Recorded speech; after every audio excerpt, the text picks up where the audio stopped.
Приближается новый 2022 год. И я хотел бы поздравить вас с наступающим Новым годом, по-нашему по-линовски. 2020 и 2021 года были непростыми. Глобальные потрясения, непредсказуемость, все больше усложнения окружающей и внутренней среды компании стали привычным явлением нашей жизни. Мы все почувствовали нарастающую силу VUCA мира, в котором нам предстоит жить все оставшееся время.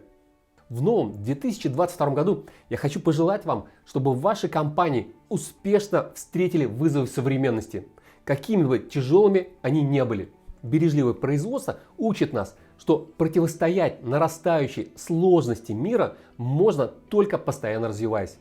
Желаю вам, чтобы принцип кайдзен, принцип непрерывного совершенствования, стал для ваших компаний частью культурного кода. Тогда вам не будут страшны любые потрясения.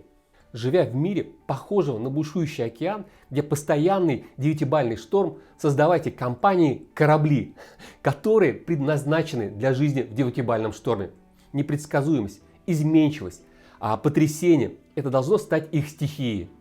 Путь к бережливой культуре сложный, длительный, полон ошибок и неудач. Терпя неудачи при движении к вашим целям, не сдавайтесь, потому что нет победы без поражений.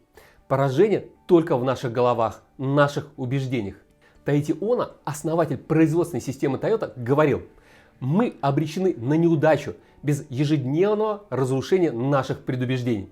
Поэтому я хотел бы пожелать вам разрушать предубеждения, как ваши собственные, так и вашей команды, которые мешают вовлекать сотрудников в процессы совершенствования, создают барьеры непонимания между людьми и подразделениями, убивает веру в то, что, используя Lean, возможно добиться выдающихся результатов в области безопасности, производительности и качества.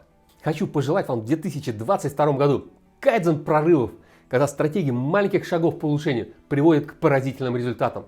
Счастья вам и вашим семьям! С новым линовским годом!